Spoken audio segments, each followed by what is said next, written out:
नमस्कार दोस्तों, RS classes में आपका स्वागत है। जैसा कि हमने प्रीवियस क्लास में एक्सरसाइज 7.2 के क्वेश्चन सॉल्व किए थे, आज हम एक्सरसाइज 7.3 के एग्जाम्पल एंड कुछ प्रमेय हैं वो हम सॉल्व करेंगे।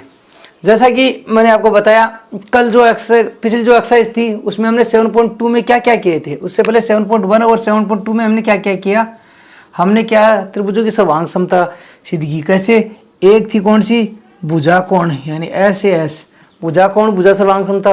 दूसरे हमने कोण भुजा कोण और कोण भुजा।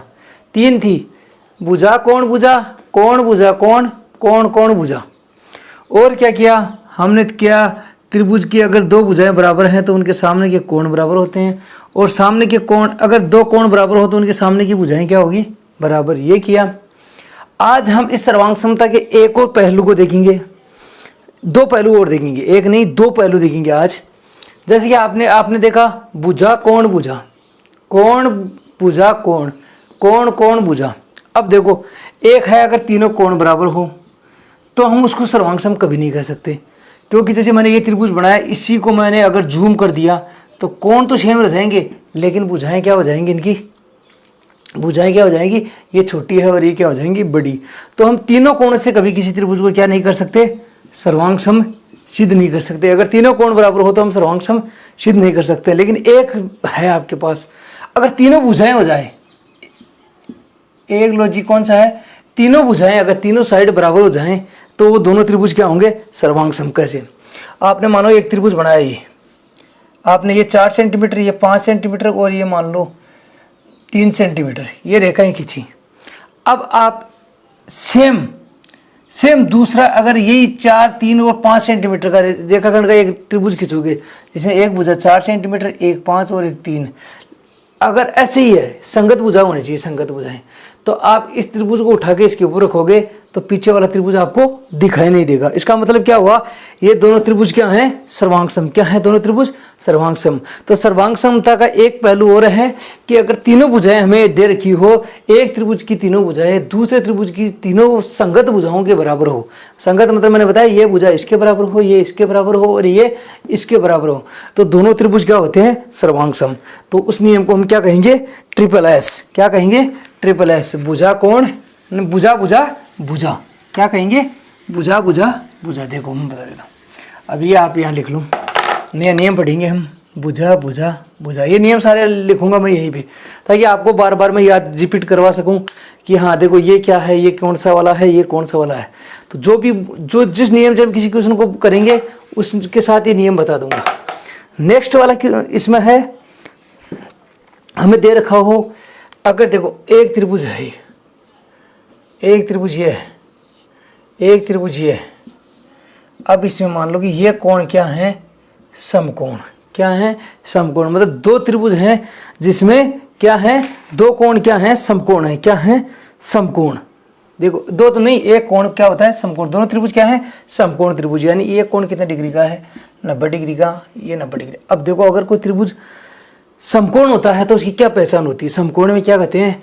जो समकोण के सामने की भुजा, इसको बोलते हैं कर्ण। क्या बोलते हैं? कर्ण। नीचे वाले पोर्शन को बोलते हैं हम आधार। क्या बोलते हैं? और जो ये वाला पोर्शन है इसको बोलते हैं लंब। क्या बोलते हैं?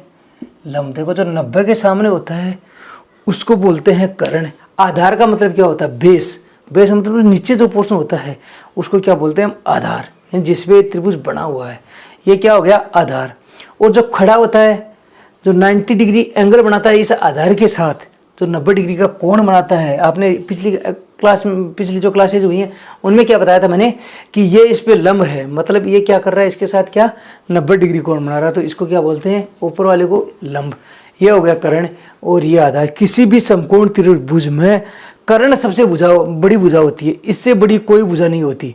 अगर कोई समकोण त्रिभुज है तो उसमें कर्ण से बड़ी कोई भी भुजा नहीं होती, सबसे बड़ी भुजा होती है कर्ण। कौन सी होती है? कर्ण। यानी सबसे बड़ी भुजा कौन सी होगी? कर्ण। फिर हो सकता है आधार छोटा हो, लंब बड़ा हो, या लंब छोटा हो, आधार बड़ा हो। ये दोनों आपस में छोटी बड़ी हो सकती है, लेकिन सबसे बड़ी कौन सी रहेगी? कर्ण। क्या रहेगी? कर्ण। अब देखो, इस त्रिभुज को इंग्लिश में क्या बोलते हैं? Right angle. RIGHTANG समकोण, राइट एंगल। और पूरा त्रिभुज को बोलेंगे तो ट्राइंगल और बोला TRING ट्राइंगल, ट्राइंगल ANGLE क्या लिख दिया, ट्राइंगल। ये हो गया राइट एंगल यानी समकोण, क्या समकोण, इस चीज को बोलते हैं राइट एंगल। और त्रिभुज का बोला राइट एंगल ट्राइंगल, ये हो गया समकोण त्रिभुज।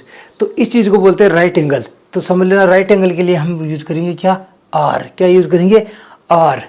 और दूसरी बात क्या है, कर्ण, कर्ण को क्या बोलते हैं, हाइपोटेन्यूज, SY, स्पेलिंग तो मुझे भी नहीं याद आती इतनी, हाइपोटेन्यूज, हाइपोटेन्यूज यानी होता है कर्ण। तो इसके लिए हम करेंगे H। और एक चीज क्या होती है, बाकी मैं बताता हूँ। अगर दो त्रिभुज हैं जिसमें अगर मान लो ये कर्ण 5 सेंटीमीटर है, ये कर्ण भी 5 सेंटीमीटर है, और दोनों त्रिभुज क्या है, समकोण, तो एक एक कोण तो क्या हो गया, बराबर। कितने डिग्री के हो गए समकोण में, 90 डिग्री के। दूसरी बात क्या हो गई, एक कर्ण बराबर हो गई। अब अगर एक कोई सी भी भुजा, चाहे वो लंब हो चाहे वो आधार हो, चाहे वो लंब हो या चाहे वो क्या हो, आधार हो, अगर वो बराबर हो जाएं तो त्रिभुज क्या हो सकते हैं, दोनों क्या हो सकते हैं, सर्वांग। मान लो ये भुजा कितनी दे रखी है आपको, 4, और ये भी आपको क्या दे रखी है, 4। तो इसमें क्या क्या चीज मिल गई हमको, देखो एक मिल गया क्या, राइट एंगल यानी समकोण। इस आर का मतलब होगा राइट एंगल, राइट एंगल नहीं समकोण। क्या होता है राइट एंगल, समकोण। तो एक तो हमें मिल गया समकोण, तो इसको लिख दिया राइट एंगल के लिए आर ले लिया।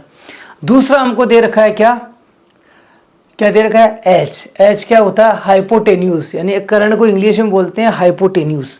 हाइपोटेन्यूज को क्या बोलते हैं, कर्ण। तो कर्ण के लिए हमने क्या ले लिया, एच। दो चीज तो हमारे पास बराबर होगी। तीसरी क्या दे रखी है, हमें एक भुजा दे रखी है, ये क्या होगी, बाकी भुजा। तो इसको लिख लेंगे RSH। तो दूसरा नियम क्या हो जाएगा, RSH। अगर किसी त्रिभुज में, किसी दो त्रिभुजों में दोनों त्रिभुज समकोण हो तो R यूज करेंगे, फिर उसके कर्ण बराबर हो और एक भुजा बराबर हो तो दोनों त्रिभुज आपस में क्या होंगे, सर्वांग सम। क्या होंगे, सर्वांग सम। क्या होंगे, सर्वांग सम। अब आपको एक क्वेश्चन दे रखा है, एग्जाम्पल दे रखा है 7 नंबर। देखो पहले हमने क्या किया था, कौन सा नियम लगाया था, कर्ण, समकोण, कर्ण और भुजा। समकोण होना चाहिए दोनों त्रिभुज, कर्ण होने चाहिए दोनों में बराबर, और भुजा, एक भुजा होनी चाहिए क्या, बराबर।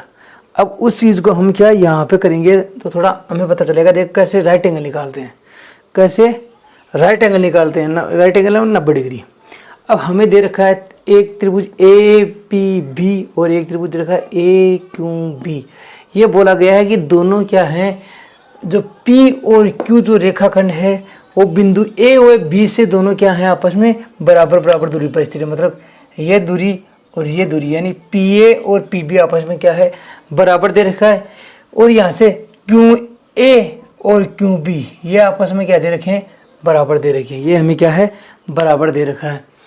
और क्या बोला गया है कि हमें बोला गया है कि जो PQ है रेखाखंड AB को का लंब समद्विभाजक है। लंब समद्विभाजक मतलब एक तो यहाँ दोनों कोण 90 डिग्री बन रहे हैं, एक तो ये सिद्ध करना है क्या, दोनों कोण 90 डिग्री बन रहे हैं। दूसरा हमें क्या सिद्ध करना है, दूसरा हमें सिद्ध करना है कि ये तो लंब है, और दूसरा क्या है, ये भुजा और ये भुजा बराबर है, यानी AC और या CA और CB या AC और BC क्या है, आपस में बराबर है। ये हमें सिद्ध करना है। चलो इसको सिद्ध करते हैं भाई। पहले हमें क्या दे रखा है, देखो हमें ये दोनों भुजाएं बराबर दे रखी है और ये दोनों भुजाएं आपस में क्या दे रखी है, बराबर। तो हमें अभी आपको बताया था एक नियम, भुजा भुजा भुजा नियम, उसका हम यहाँ पे इस्तेमाल करेंगे। तो कैसे करेंगे, हम त्रिभुज लेंगे APQ और दूसरा त्रिभुज लेंगे BPQ। कौन सा लेंगे, BPQ। ये दो त्रिभुज लेंगे। देखो अब मैं यहाँ थोड़ा सा यहाँ नीचे बना देता हूँ दोनों त्रिभुजों को अलग अलग। एक त्रिभुज हो गया आपका ये वाला, दूसरा त्रिभुज हो गया आपका ये वाला। ये हो गया A, ये P, ये Q, ये भी P और Q, और यहाँ क्या बच गया B। देख लिया आपने, सेम वो या करती है, मैंने क्या कर दिया, उसको ये पोर्शन हटा दिया बीच वाला और मैंने ऐसे कैसे यहाँ रख दिया। ठीक है, हमें क्या दे रखा है, ये भुजा इस भुजा के बराबर है, ये वाली भुजा इस भुजा के बराबर है। और एक भुजा आपको दिख रही होगी, या मैं बताऊंगा, पी क्यू और पी क्यू दोनों में क्या है, उभनिष्ठ है। मतलब पी क्यू किसके बराबर है, खुद के बराबर, पी क्यू के बराबर। भाई पी क्यू इस पी क्यू के क्या है, बराबर, क्योंकि दोनों उस वाले त्रिभुज में भी ये काम आ रही है और इस वाले त्रिभुज में भी ये काम आ रही है, तो तीन भुजा अपने पास बराबर हो गई। चलो इससे हम क्या करेंगे, त्रिभुज कौन सा, पी ए क्यू वह त्रिभुज पी बी क्यू से क्या हो जाएगा, क्या क्या दे रखा हमें, पी ए बराबर पी बी दिया हुआ है, लिखना पूरा है भाई। और क्या दे रखा है, क्यू ए बराबर क्यू ए बराबर क्यू बी, ये भी दिया हुआ है। और क्या है अपने पास, पी क्यू बराबर पी क्यू, क्योंकि पी क्यू क्या है, उभयनिष्ठ। आप एक भी लिख सकते हैं, पी क्यू उभयनिष्ठ है, पी क्यू बराबर पी क्यू लिख के भी आप लिख सकते हो, उभयनिष्ठ है। ठीक है भाई, तीन भुजा अपने पास बराबर हो गई। कौन सा नियम लग जाएगा, भुजा भुजा भुजा नियम से। कौन सा नियम से, भुजा भुजा। तो क्या हो जाएगा, त्रिभुज पी ए क्यू सर्वांग सम, आप सही चिन्ह लगा भाई, सर्वांग सम त्रिभुज पी बी क्यू।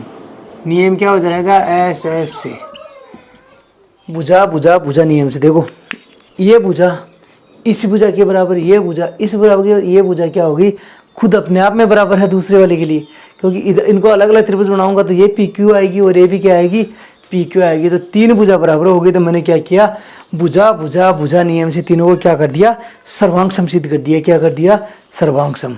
देखो मैंने अगर त्रिभुज दोनों सर्वांग सम सिद्ध कर दिए तो बताओ, देखो इस भुजा के सामने कौन कौन सा आता है, इस भुजा दोनों बराबर है ना, इस भुजा के सामने कौन कौन सा आता है, ये दोनों बराबर है। इस भुजा के सामने कौन कौन सा आता है, देखो ये वाला। इस भुजा के सामने कौन आता है, ये वाला।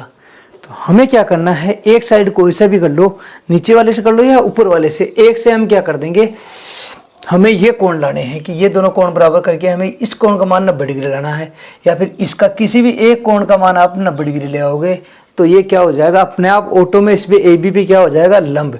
तो हमने क्या किया, एक ले लेते हैं कि ये कोण और ये कोण क्या है, इस सर्वांग समता से बराबर हैं। इसलिए क्या करेंगे, कोण ए पी क्यू लिख दो या ए पी सी लिख दो, जो भी आपको लिखना है, जो भी आप लिखना चाहो क्या लिख सकते हो, आप लिख सकते हो। तो कोण ए पी क्यू बराबर कोण कौन सा हो जाएगा, बी पी क्यू। कौन सा आप लिखोगे, नियम वही, सर्वांग संग त्रिभुजों की संगत भुजाएं क्या होती है, बराबर सी पी सी टी। क्या होता है, corresponding part of congruent triangle, यानी सर्वांगसम त्रिभुजों के संगत भुजाएं या संगत भाग क्या होते हैं, बराबर। संगत भाग क्या होते हैं, बराबर। करोस्पोंडिंग पार्ट, संगत भाग मतलब ये वाला कोण इसके बराबर होगा, ये कोण इसके बराबर होगा, ये कोण इसके बराबर होगा। ठीक है, और क्या हो जाएगा, ये दोनों कोण बराबर हो गए। और क्या हो जाएगा, अब हम क्या कर लेते हैं, उसको छोड़ देते हैं इस वाले को। अब हम दोनों, इस त्रिभुज की बात हो गई, हमें ये कोण मिल गए दोनों बराबर, ये वाला और ये वाले दोनों कोण क्या मिल गए, बराबर। ये बराबर मिल गए, ये दोनों हमें क्या मिल गए, बराबर मिल गए। ये भुजा हमें बराबर दे रखी है, ये भुजा बराबर दे रखी है, और ये क्या है, उभयनिष्ठ। अब हम ऊपर वाले त्रिभुज से बात करते हैं, नीचे वाले इसको, अब इस पोर्शन को हम भूल जाते हैं। ये हो गया इसका काम। इससे हमें सिर्फ एक ही चीज़ चाहिए थी, ये वाला कोण बराबर चाहिए था। अब हम क्या करेंगे, दोनों त्रिभुज कौन से, एपीसी और बीपीसी दोनों, मतलब जो त्रिभुज हैं उनसे बात करेंगे। देखो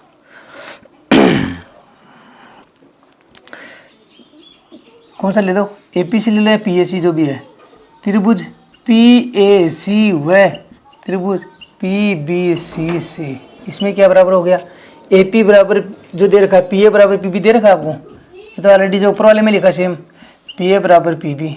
क्या लिखोगे, दिया हुआ है।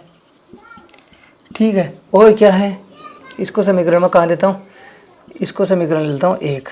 ठीक है, तो बार बार ये नहीं लिखना पड़ेगा, हमने ऊपर सिद्ध किया तो इस समीकरण 1 से लिख देंगे हैं। और क्या है, पी सी बराबर क्या हो गई, पी सी, पी सी बराबर पी सी क्या लिख दोगे, उभयनिष्ठ।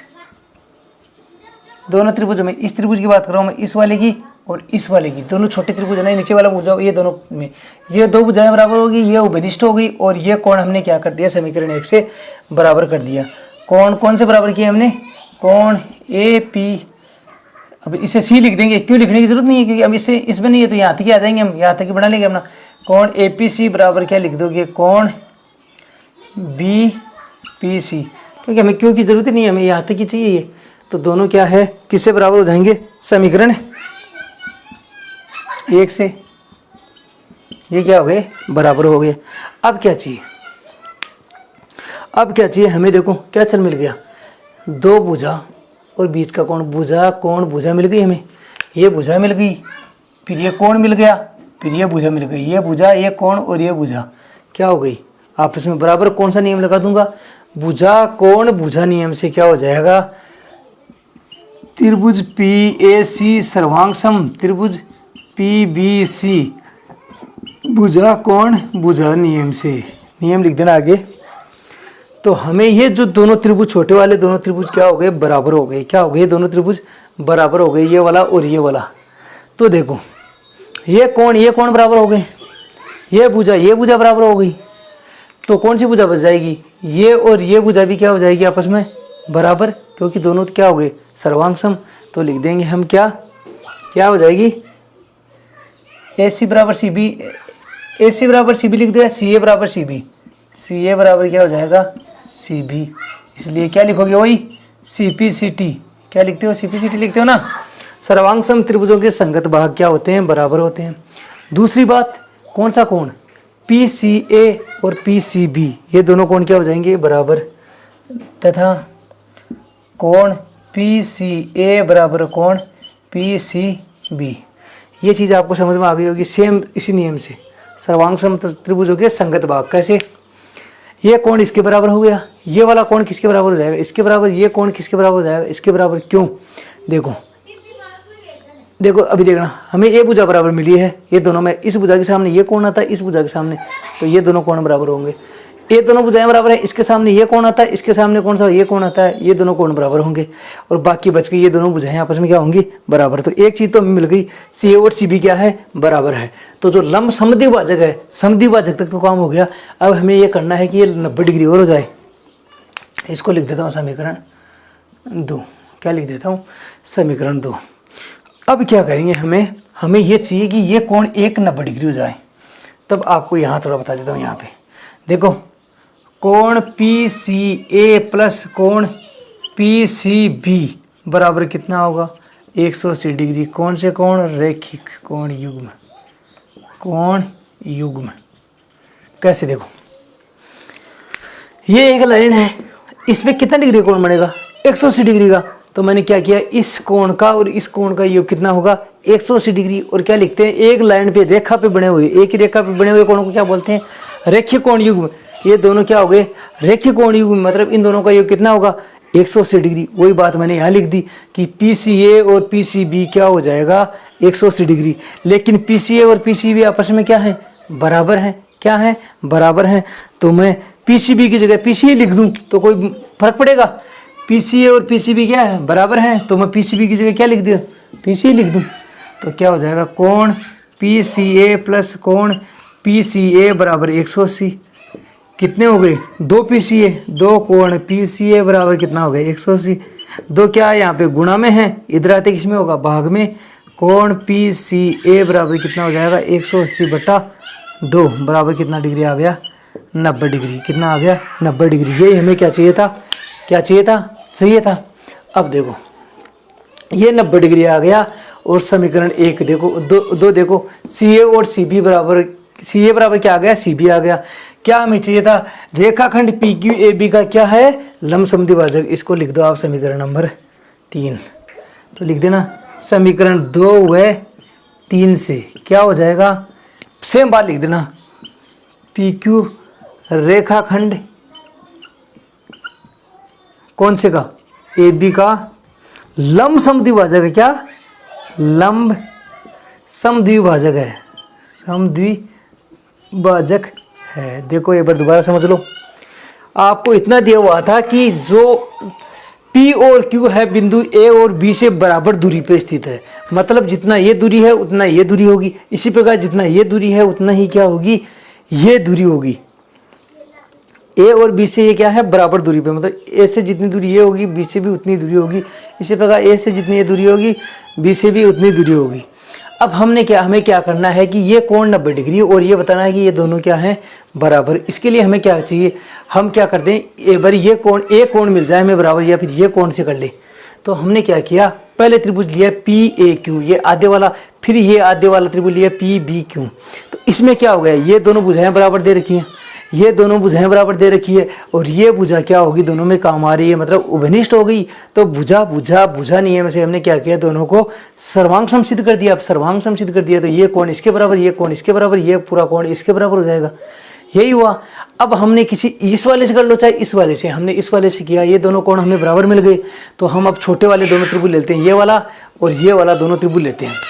इसमें क्या है, देखो ये दोनों बराबर ऑलरेडी दे रखा है, ये दोनों कोण बराबर हमने सिद्ध कर दिया, और ये भुजा क्या हो गई, उभनिष्ठ। तो भुजा नियम से हमने क्या कर दिया, इन दोनों त्रिभुजों को भी सर्वांग समसिद्ध कर दिया।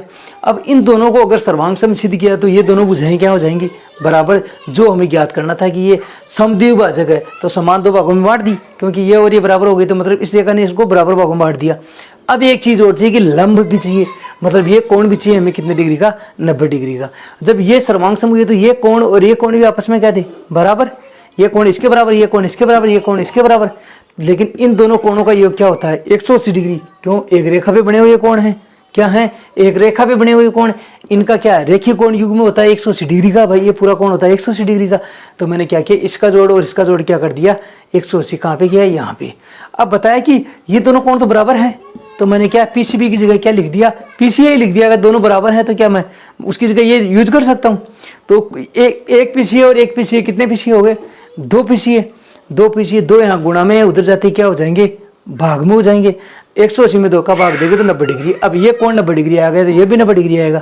क्यों, दोनों क्या है यहाँ पे, देखो कहाँ पे है, देखो ये कहाँ लिखा था, ये जितना ये 90 है तो ये भी क्या हो जाएगा, 90 डिग्री। क्या हो जाएगा, 90 डिग्री बराबर। वापस लिख दो भाई, हैं ये 90 है तो ये भी कितना होगा, 90। हमें यही याद करना था कि PQ है रेखाखंड AB का लंब समद्विभाजक है, क्योंकि ये तो 90 डिग्री तो बना ही दिया, और ये बराबर हमने यहाँ सिद्ध कर दिया था, कहाँ, CA और CB। बस ये हमें क्या करना था, सिद्ध करना था।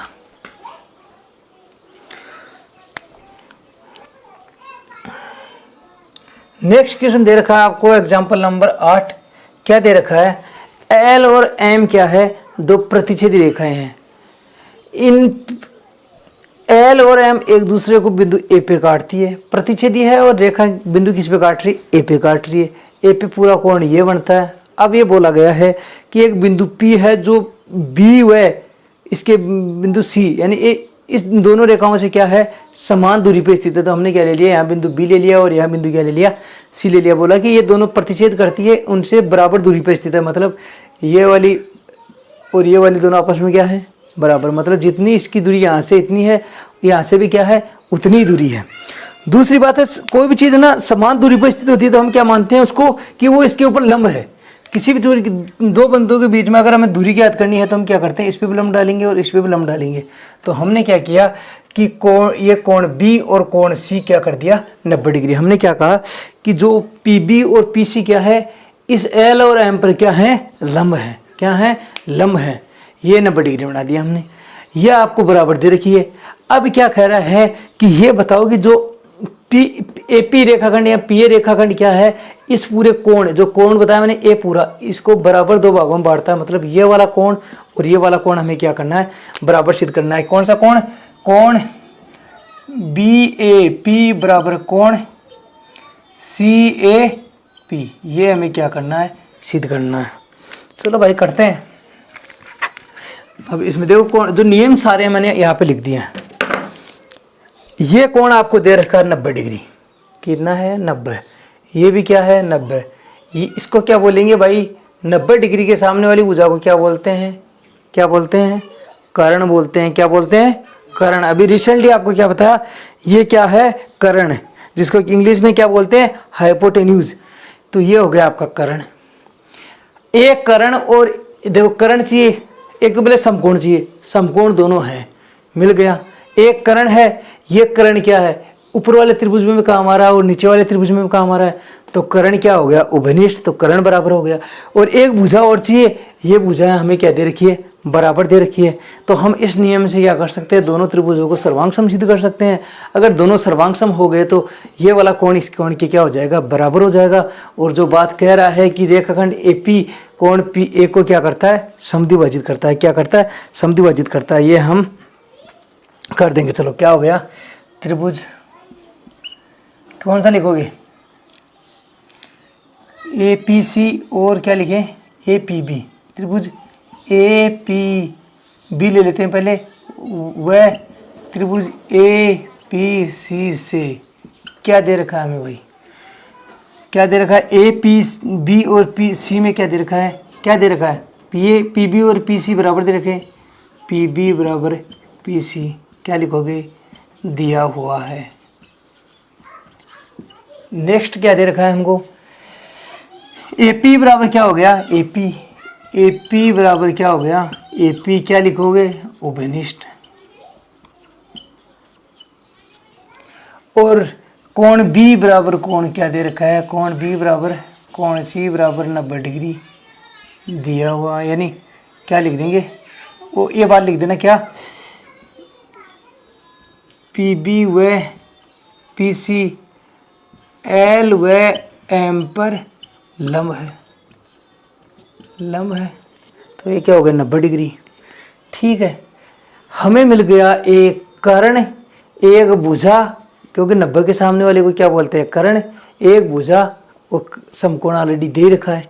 तो क्या कर लेंगे, इस नियम से क्या कर देंगे, त्रिभुज ए पी बी सर्वांग सम त्रिभुज ए पी सी, नियम क्या लिखोगे, right angle hypotenuse and side, समकोण कर्ण भुजा, समकोण कर्ण भुजा नियम से क्या हो गए, दोनों सर्वांग सम हो गए। अगर दोनों सर्वांग सम हो गए तो ये कोण और ये कोण आपस में क्या हो जाएंगे, बराबर, क्योंकि कौन सी भुजा बराबर है, ये दोनों, इसके सामने के कोण है ये, तो दोनों कोण क्या हो जाएगा, इसलिए कोण बी ए पी बराबर कोण सी ए पी।